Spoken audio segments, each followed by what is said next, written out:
Samir, my name is Marina Domushkina. Thank you for having me third year in a row. I've been alumna and I've been young fellow in 2023. Minister, last year you wrote a really important book, Why Bharat Matters. Also, thank you for signing. And there was a great clip about India being a peacemaker and not taking the sides. So the question is very relevant. Where do you see India's role right now in the current peacemaking? And what it would be? Would it be a peacekeeping forces maybe? Would it be a contribution to confidence building measures?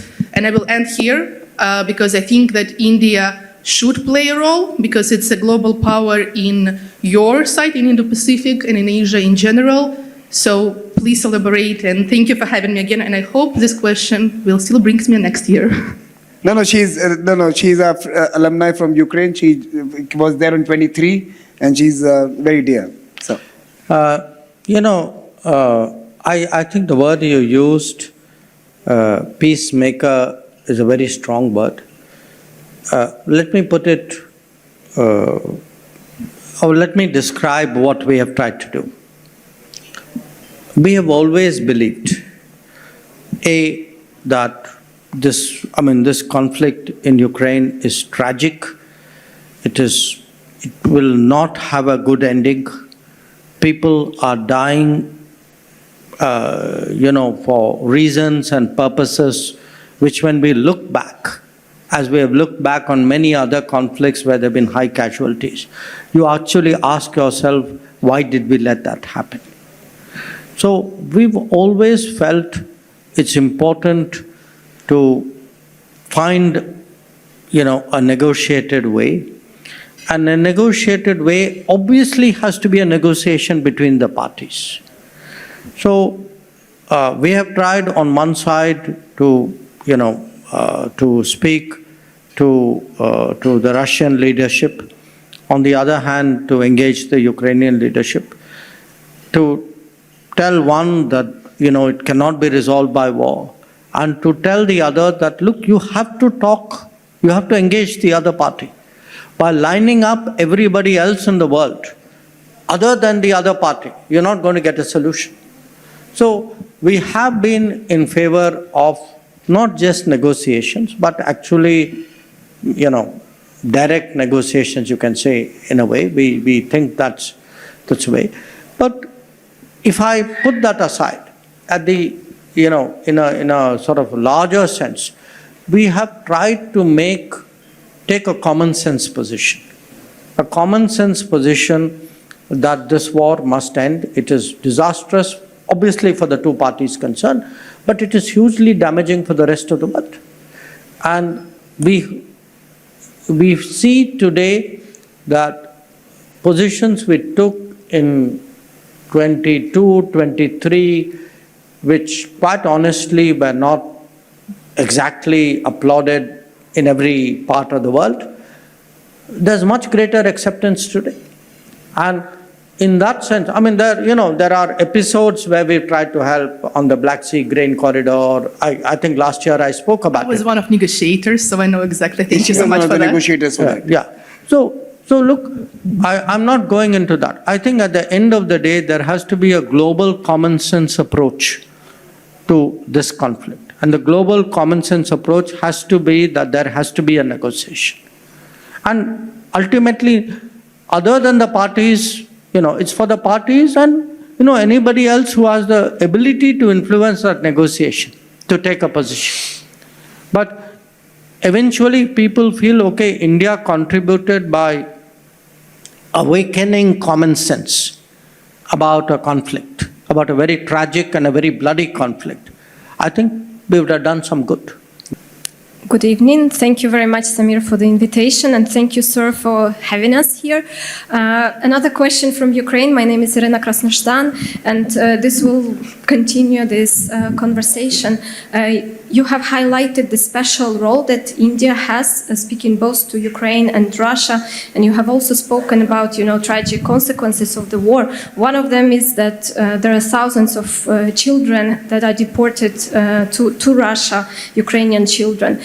Do you think that India, in this very unique role, can play a role in getting these kids back to Ukraine? A conflict like this has many dimensions, many aspects of it. I don't know if I really can comment on a particular aspect of it. Obviously, if children have got separated, that itself is a cause for enormous distress. But I would say right now there's a kind of a big issue which needs to be resolved. If that big issue is resolved, when there is a conflict of this magnitude, you're not going to fix it by fixing parts of the problem. You're going to fix it by fixing the main problem, and then the parts will, different aspects of it will happen. But I understand the concern that you have expressed. Hello, Senator. Thank you so much for the opportunity. Last year, I asked you about the agenda of foreign policy after the election, and you make laugh about me last year. Oh, really? So, yeah. Okay. So maybe this year you can tell me what exactly is the agenda of foreign policy for India. And as a researcher on India and Israel, I'm interested in studying new trends in India's foreign policy. In your point of view, what areas India global engagement will be important to deeper research? It's a bit of a problem when people throw at you what you said last year, especially if you don't remember what you said last year. It's even more awkward if people quote you and you're not exactly sure what you wrote or said. But having said that, look, what is our agenda? So you're left between twice. Yeah. No, but what is our agenda? At the end of the day, we are a large country. We are a country which has had its problems, I would say, difficult periods in our history. And today we see the prospect for great growth. We see decades ahead of sustained growth in this country. We look at the world as an opportunity. We look at the world very optimistically. We think there are partners and possibilities in this world, and that more we engage the world, the greater will be the growth at home. So in many ways, almost everything we do in foreign policy, to me, has to have some impact or some relevance at what is happening in terms of national development at home. Now, it doesn't mean that we are not interested in shaping the world, because considering how interconnected the world is, what happens at home and what happens abroad, the line is a very thin line. So, most of all, like any country, we focus on the neighborhood. The neighborhood, as is often the case, can have its challenges. It also has its relationships and its strengths. I think overall today we have a much more integrated, much more connected, much more, in a way, a stronger sense of solidarity and commonness in our immediate neighborhood. Then we have extended neighborhoods in all four directions. In the Gulf, in Southeast Asia, in ASEAN, in Central Asia, and in the South, in the Indian Ocean territories. And we want to bring the extended neighborhoods much closer to us, which it's not a rhetoric. I mean, you've got to do things to make that happen. When you look beyond, it's a world of big powers. It's very important to have good relations with all of them, to get an optimal positioning. Sometimes it's easy. The faraway ones are often less of a problem. That's a simple correlation between geography and politics. Sometimes the ones more proximate are the ones with whom there's more competition.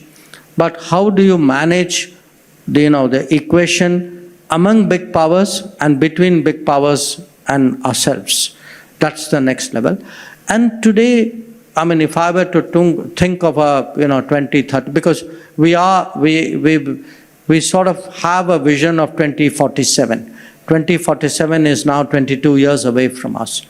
So how do I plan for, where will I be? I have to imagine it and prepare for it. And I do think that we will have a much bigger, much broader global footprint.